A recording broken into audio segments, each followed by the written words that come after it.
Once upon a time, two retired teachers decided to convert their garage into a pottery studio.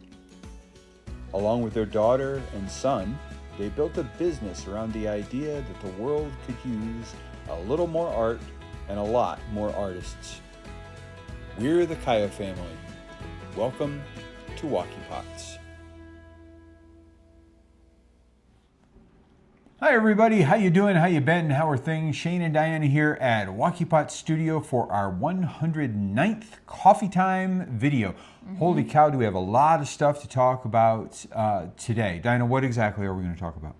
So many things. So many things. However, I would like to start by thanking everybody who has subscribed to us so far. I think we're at 1,408 Oh, really? people, and we had a goal for this year to get to 1,500. Oh, we're going to make it. So we're going to make it, Yeah, yes. yay. So that's exciting.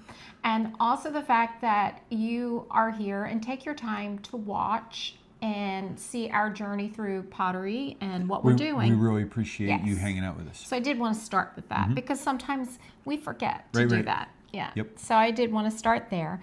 But I know many of you know that this past Saturday was our first market of the true market season at Chincoteague. We had done a couple of pop-up events, but our actual Chincoteague Island Farmers and Artisans Market season started Saturday. It was 2 days ago. Today's Monday, so the day before yesterday was our first actual real market setup of the season. And we have quite a few of those to go this year. Are we booked for 42? Is that correct? 43. 43 markets, and so that's what we'll be doing for the next 6 months. 43 of those markets, and that's going to be a lot of fun. And I will say, as many of you who know me know, I always get nervous before the beginning of anything. I get nervous. When I taught school, I would have dreams before the school year started that I forgot my lesson plans, I lost the kids, all kinds of weird things that truly would never happen. Well, and it seems like before the actual market season starts, I always get that bit of anxiety that comes right before. What if no one shows up? What if no one likes our pottery? And so it's always good to get that first one over. And it's also very instructive to go back and look at what we were doing when we first started this journey, because holy cow, has so much changed in the few years that we've been doing this. This is our third year setting up at the Farmers and Artisans Market. Yes, and we had done pottery the year before that and just set up at the First Friday and Fourth Friday events in the little small communities.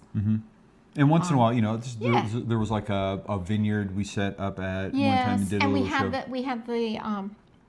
We set it up here in the yard too. Right, our very, very first ever setup was right here in the yard. And it's funny how certain things you forget. And so it's good to go back and look at those pictures and stuff and refresh your memory. And we'll get to that later in today's video too, because we're going to revisit some of those old pieces. With a few more years of experience, we're going to go back and revisit some of the ideas that we had way back when that we may have forgotten about. That's it. But back to the market, because that first market is over. I can breathe my sigh of relief. People did show up. People did buy the pottery. And it was a day, though, let me tell you. It started out beautiful, sunshiny day on Chincoteague Island. And it took about 2 hours for the weather to really change. About halfway through our 4-hour setup, the bottom dropped out and we got rained on pretty severely. It was pretty heavy rain. And I couldn't even be upset about the rain, because right now we are in the midst of a severe drought. Right, and you probably can't hear it, but it's raining outside right now, and we're like, we need that rain. It's probably not going to make much of a difference, though. I was reading an article. It's too little, too late. Yes, we are very behind in our water, as much of the East Coast of the United States is. So anyway, so who knows what summer's going to bring, because usually we don't get a lot of rain in the summer months, and we already have patches of grass that are dead and or drying so up right we now. don't know what the weather is going to be like at all. Well, let's talk about what happened at the market. Yes. Now, this is our first day. The first time we ever set up at the market, 3 years ago, we were kind of amazed at how much we sold on that very first day. It was $650 or something like that on that very first day. We'd never made that much at that one was time, astounding ever. to us, amazing to us. Last year it was $800 and some on the first day, and we were totally floored, astounded. We were so excited. We were like, oh my gosh, we did a little bit better. And this year we sold $952 in 4 hours. And that really, really made me feel better, because I was worried, gas prices are going up, groceries are going up, and I didn't know if people would be traveling. I didn't know if people would have, the surplus income to actually, even though they liked it, to buy it. And we were a little nervous at the very beginning of the market, because normally before the market even starts, we've made sales. Yes. We didn't make a sale before 9 o'clock, which is when the market officially starts. Yes. We didn't make a sale before 9 a.m. this time. Right. That never happened. So we were a little nervous at the very beginning. Right. And I want to say it was probably a half an hour after the market started before we honestly did make our first sale. A few tense yeah, it was like, waiting. where is everybody? And so I'm sitting there thinking, oh no, my dream is true. My dream is true. There's going to be no one coming today. But then it turned out to be a fantastic day, our best opening day ever. Not our best day, but a very good day, and our best opening day ever. And one that makes me hopeful that it will be a good season. Maybe it'll be a good season, even with all of the high prices of everything else. Yes, we'll keep you guys updated. Not every week, but well, let's talk about what this last week was. We sold 46 items. Yeah. Which, again, is a good day for us. A really good day. In the day. height of the market season, we'll sell between 50, last year, we sold between 50 and 60 pieces across 2 days, across a Wednesday and a Saturday. So this is right there with a very high volume day for us. And I will say, just so that you kind of get an idea, now, many of you who are watching are people who buy from us. Thank you.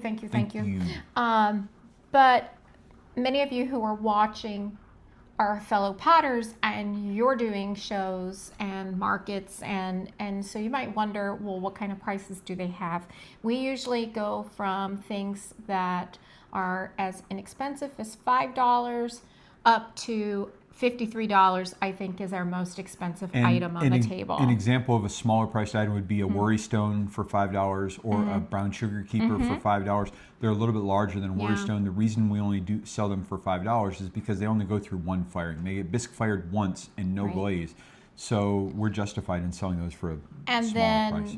The larger items that sold that day were the yarn bowl, the lamp, and those were things that were 53. My chip and dip was 53. So we did sell some larger priced items. And okay, friends, I put it into the money for where they're at. She converted the numbers so that our dollars would make more sense to those of you who are watching from other places in the world. So those of you in Australia, basically it's $7 to $73. That's our table. In Australian dollars. That's the price range in Australian dollars. Yes. So Lindy Lou, that's you. For you. That's you. And also Elena, Laney's Crafting Creations. Right. Yep. Because Elena. Because and probably we have other I think fans too. New Zealand uses Australian. I think. I don't know. Laney, do you? I'm not sure. I don't know. Yes, but anyway, Canadian, Connie with your little heart. This is for you. Ours range from $6 to $72. And in Canadian dollars, $6 to $72. And then Jeanette, in Europe, 4 to 44 in euros. Yes. So that's the range of things. Now, eventually, when I'm making 6-foot-tall pots and stuff, we're going to have things around there for thousands of dollars. But maybe not. Maybe probably not. Maybe not. So we did really well this last Saturday. What did we sell? What was our top 3 categories. So different than last year. This was a surprise to me. Number one seller were cups. And Not with handles, not like a mug. we make a distinction here in our own studio, and I understand it's a silly distinction, but this is the distinction we make. If it has a handle, we call it a mug, no matter what size it is, tiny or big. If it has a handle, we call it a mug. If it doesn't have a handle, whether it's a shot glass or whatever, or a juice cup, we call it a cup. So our big surprise this year was, for the first time ever, we sold more unhandled drinking vessels, cups, Yes. than we did anything So else. it could be an espresso, it could be a whiskey cup, it could be a tumbler, because you're Right, like it did sell a tea tall tumbler. tumbler, and some of I the use tea thumbprint tumblers Yes. we sold. So that was nice. That our number two seller were the cats. Right, the little those cats, the those littles. the cat like totems that Diana Yes. made. We sold a bunch Yes. of those. And do you know, more of them sold without faces than with faces. An important data point for us. Yes. So people liked them without the faces. And then our number three seller were our mugs. So now I think mugs came in as number two last year overall, but yeah. And which is significant because we sold a bunch of smaller things. The mugs were our number one larger item piece last year. So, but this, I was amazed. It wasn't trinket dishes. It wasn't ornaments. It was higher dollar items Cups, were yeah. coming in for. So that was different. So I don't know what that means, but that was different. We don't know if it's any kind of a trend, right? I mean, we only set up one time, so we don't know if it's a trend. And I can say that just about every category of pottery we have sold, except Dun, dun, dun. two things. Right, there are two kinds of things that we didn't sell any of. No soap dishes and no vases. Right, so nobody bought any of our soap dishes, which we had 3 or 4 set up on the table, and nobody bought any vases. Yeah. We call them vases because they're not expensive enough to be called vases, I think, right? You're so funny. Anyway, so not many people were buying those kind of things. In fact, 0 people bought those things this last time. But it was a great day. We got to see some familiar faces. Sandy and Tim came. It was their first weekend down to the island, and so they came by. She picked up a couple of items. Thank you so much. And I told her, I said, you don't have to buy. And she's Right. like, yes, but they bring me joy. Bless her Yep. heart. That was so sweet, though. And- But I was just so happy to see them after the winter. We did sell a couple, was it 2 Chincoteague 2026 ornaments or just one? I think just one. Just one Just Chincoteague one to start 2026 with. ornaments. But yeah, so anyway, but it was a wonderful day. And now as we work through this week, we know kind of what to expect next. Yeah. So not that we're expecting that same amount of money, but just people will come. Right. The first setup was very much a success, and it gives us hope for the rest of the season. We still don't know what the rest of the season is going to be like. Yeah. The ebb and flow of tourists could change, but we are encouraged by our sales for the very first day. We won't even start thinking about real trends until we've set up at least 3 more times, because we need there to be a series of data points, not just one. But the first data point is encouraging. Alrighty, now we're going to talk about some of the things that we did last week before the market came. Right. Because on the table, there are some things that I made last week. I didn't make anything, you guys. was super Not busy a with lots of single other thing. I didn't things. make anything. But I was busy out here in the studio, and I did some hand building.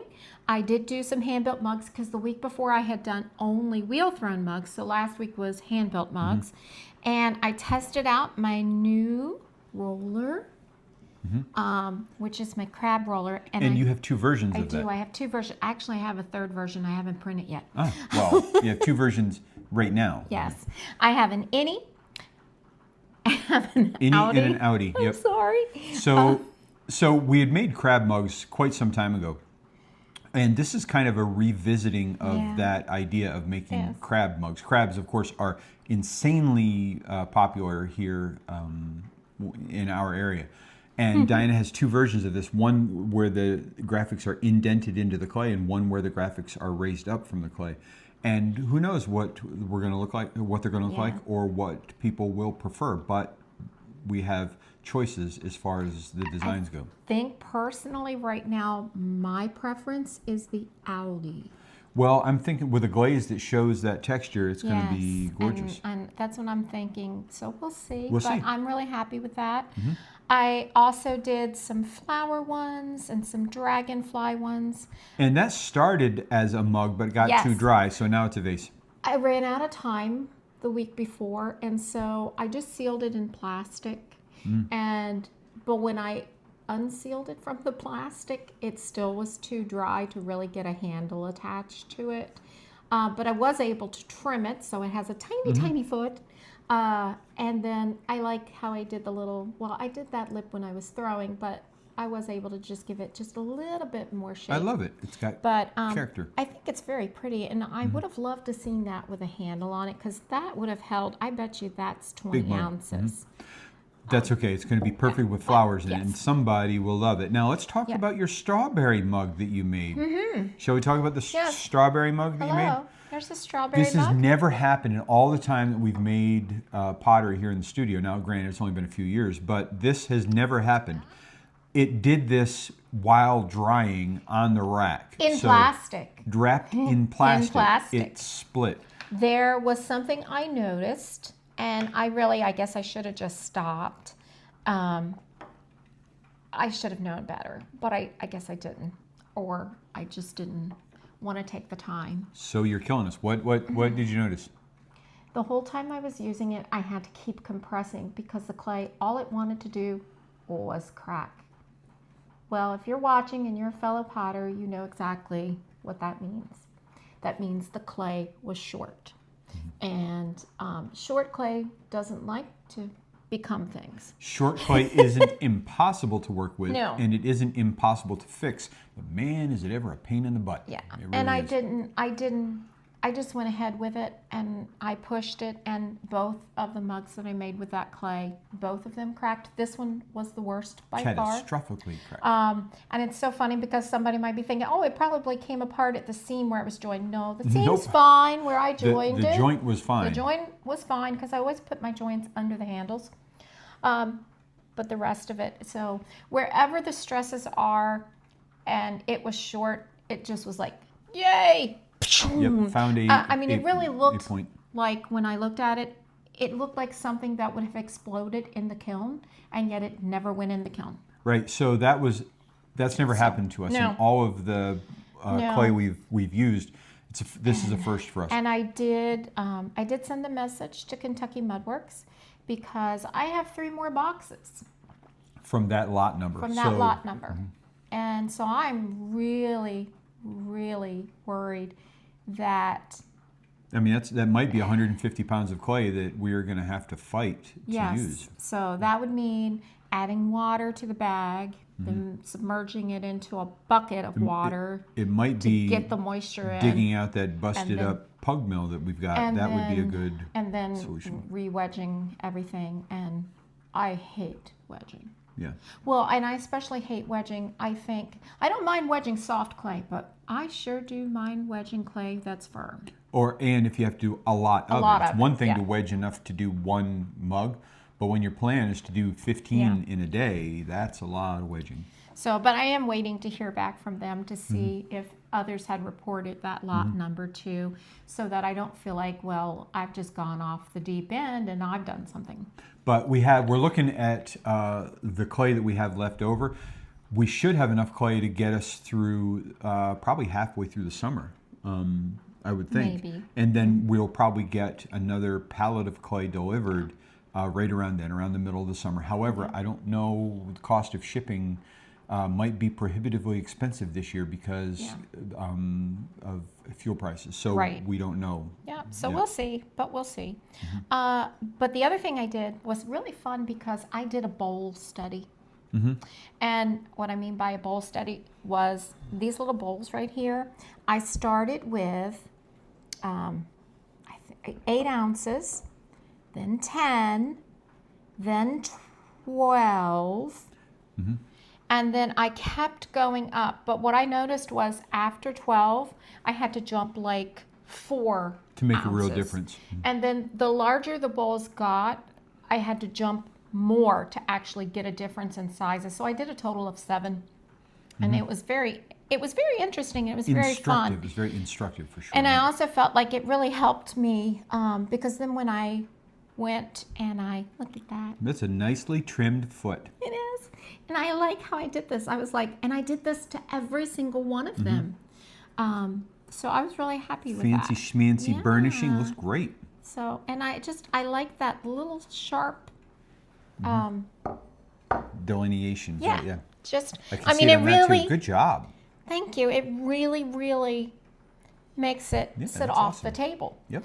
Good job. And so I kind of liked that. I was like, oh, yay. So I am developing my wheel throwing. You are aware of your progress, and you are consciously trying to improve. Yes. And that's awesome. Yes. As opposed to just sitting at the wheel and having fun, which is valuable. Right. But you are or just copying on purpose doing things. Or just copying how you trim. You know, before, you know, how you throw, how you trim. I'm finding that I have started doing things just a slight bit different because either it feels better to me to do it that way, or because I have better success that way. Well, and it's a very individual kind of thing. Yeah. I mean, you learn your process, and once you find that spot that is working and you enjoy it, you stay there. Yeah, so I had fun doing that, but while I was doing that, he was busy doing a lot of the other things that have to be done when you have a pottery studio. I have discovered the magic of spray silicone spray, and it's made by spray silicone lubricant rather. It's made by WD-40, but it's not the regular WD-40 liquid stuff. You spray this on, and then it dries out, but it still stays lubricating, and it's silicone. And I treated our tent pole legs, our tent legs from our canopy, and then also our folding up director's chairs. We noticed last year, because we've been using those 2 years now, we noticed last year that things were getting stiff and a little bit corroded, and it was hard to get things folded up. Well, last week I got this spray, and I sprayed down our equipment, and yikes, everything feels brand new again. The legs extend smoothly with no friction, really. The chairs open easily, and more importantly, they close easily. So it's going to really extend the useful life of those things. I haven't yet treated our tables because I forgot them. So before we set up again for next week, I will spray those. But if you are setting up at a market and you're using equipment that is more than a year or so old, you have to keep everything lubricated so that it'll last longer. And I highly recommend that silicone spray. I got mine at Walmart right beside the normal WD-40. Right. Plus, it's nice not to have to fight with the things. Yep. And then another thing I did last week, and I'm going to have to show you a picture of this, right, because I don't have it here, but I made a charging stand for our microphone setup. I noticed that when we plugged everything back in, the magnets would often snap to each other and sometimes unplug the charging bases for the microphones. So I 3D printed a charging base so that we can just drop these in and slot them in, and it keeps everything separated and nicely charging. And another thing I did that I wanted to share with you guys, it's not really pottery related, but it is definitely market related. We use an iPad Mini 7 as our point of sale. And I love this little base that we have because we can ring things up here and then turn it around for the customers to use. And I kind of love that tactile sound, that little clicky sound. But what I did was I put a strip of metal under the case of my iPad Mini, and then I have a magnet in the middle of my stand. And what that does is, when I put this down, that makes it so that this isn't going to wobble and fall out. In fact, it'll actually hold the weight of the iPad, and that means that when a person is here, typing their information in, they are not going to worry about the iPad getting dislodged and falling off on the floor or whatever. It didn't happen at all last year, but it was a worry of mine because I saw how wobbly it was. So I fixed that. That was the thing that I did.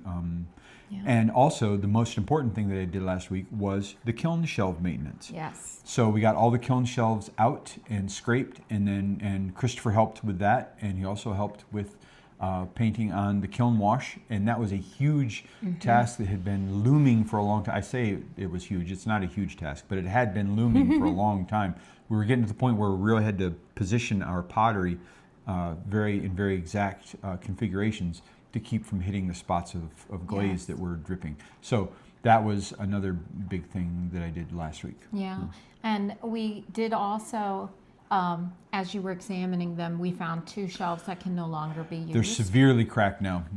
We'd already replaced 2, so now we have 2 more that need to be replaced. And man, we want to go with advancer shelves, but holy cow, they are so pricey. They are. The full shelf is like $430.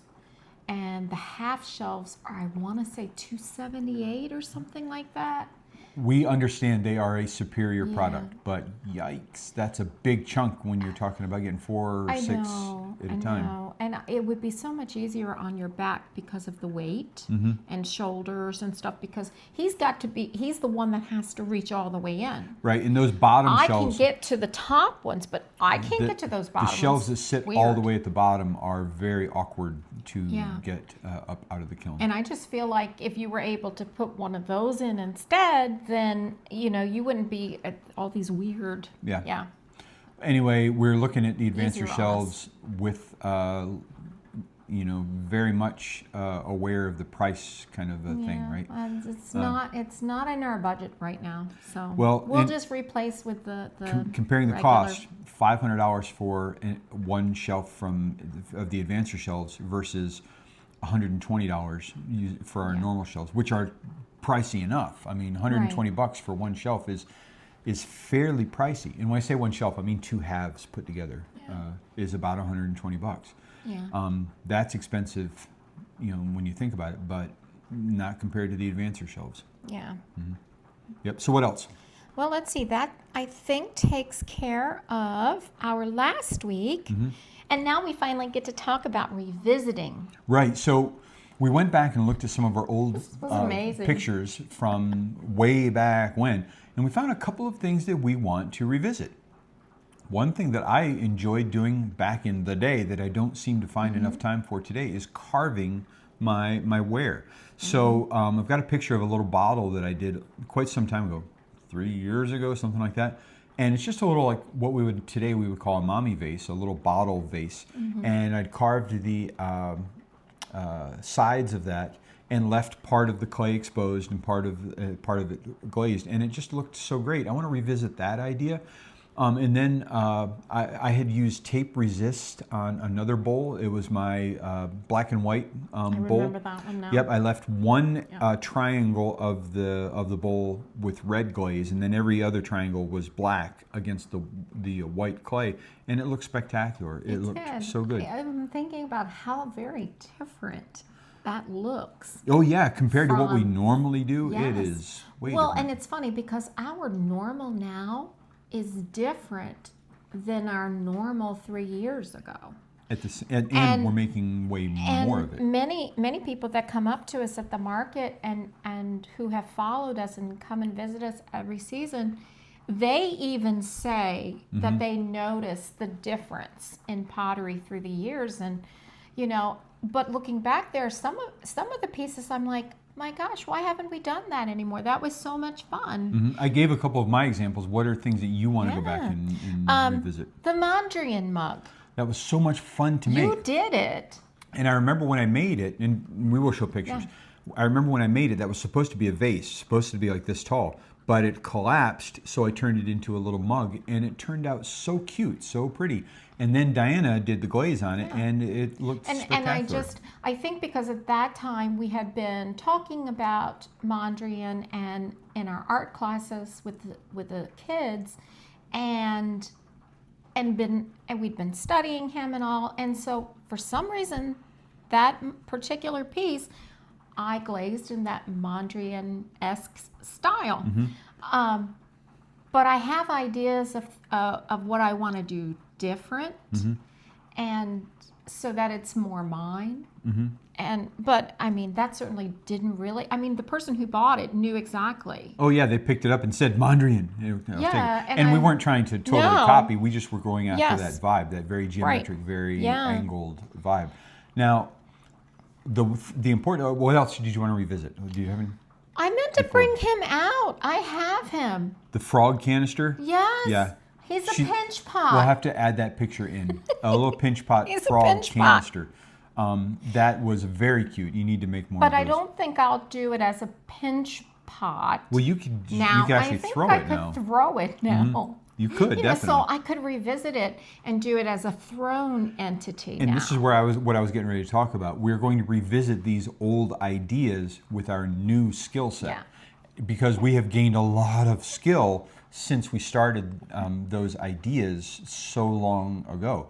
So we're going to go back and use those ideas with fresh skills that we didn't have years ago, a couple years ago.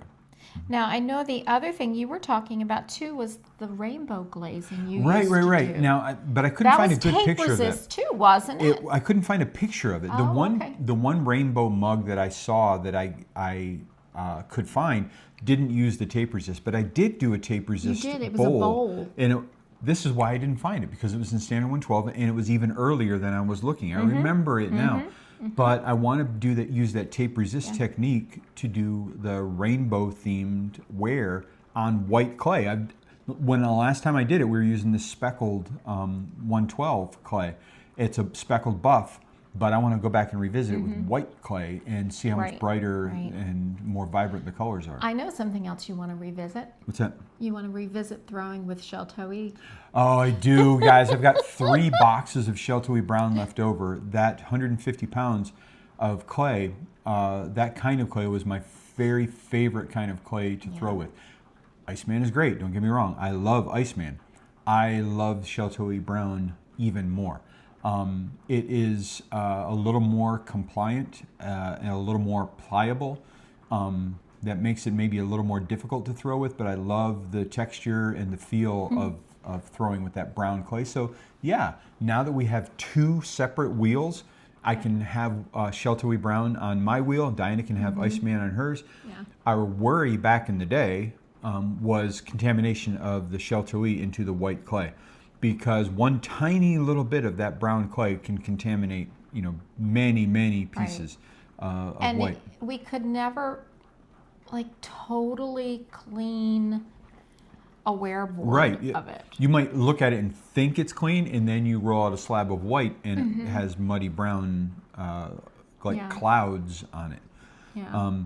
So as long as we can actually separate, for really real, we will never use white clay on this piece of equipment. Yeah. As long as we can do that, we'll be fine. And in all honesty, we were talking about this. We have more equipment than we had in years ago. So we ought to be able to say these particular tools are for only Chincoteague and these are for only Iceman. We have 2 complete Dirty Girls bat systems, not to mention the square bat system. What is that one? I can't remember what that one is. We have 3 separate bat systems, and it would be easy just to pick one and say, okay, that one is only for Chincoteague brown. We couldn't do that years ago. We didn't have multiples of it.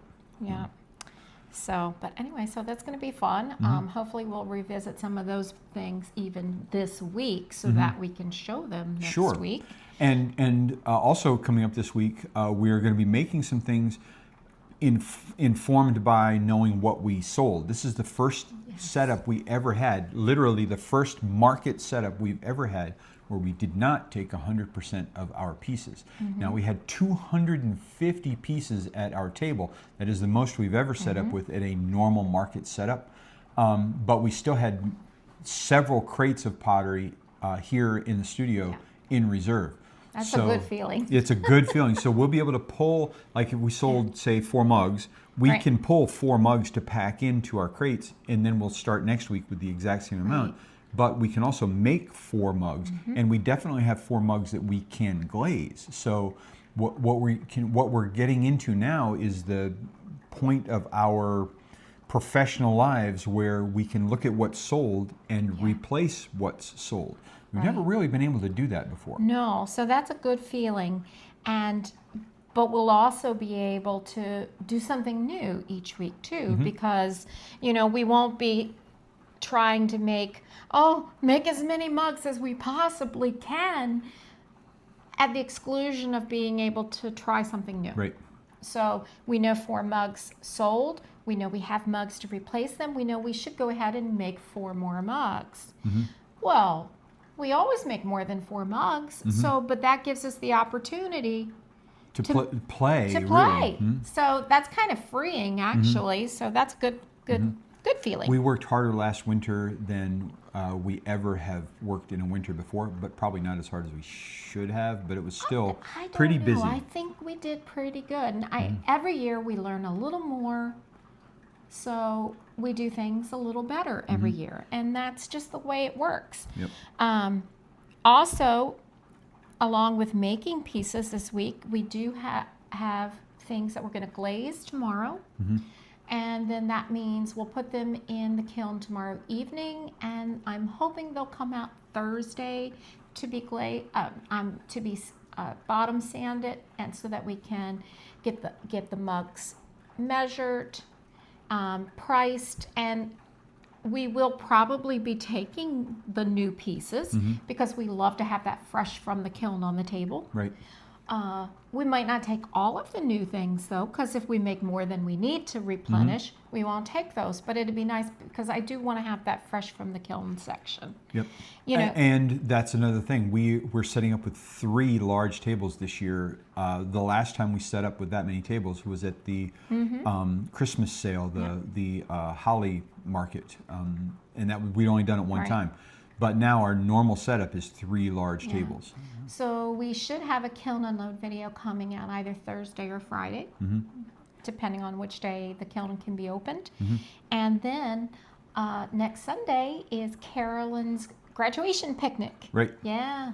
So we're having a picnic to celebrate her graduation from Salisbury University. And we're going to have a fun time with that. And it's just going to be a nice week. Yeah, it's going to be great. Low pressure now. Now we can really start thinking about just having fun. Yes, and just making sure we keep our rhythm. That's a nice rhythm. It is. Yep. Anything else we need to talk about? I don't think so. All right, guys, listen, thank you so much for watching. We really do appreciate each and every one of you. If you have not yet done it, please do hit that like and subscribe button. Helps us out a lot. For now, though, toodaloo, TTFN, ta-ta for now. Take care. See you later. Have a fantastic day no matter where you're at. Bye, everyone. Bye, guys.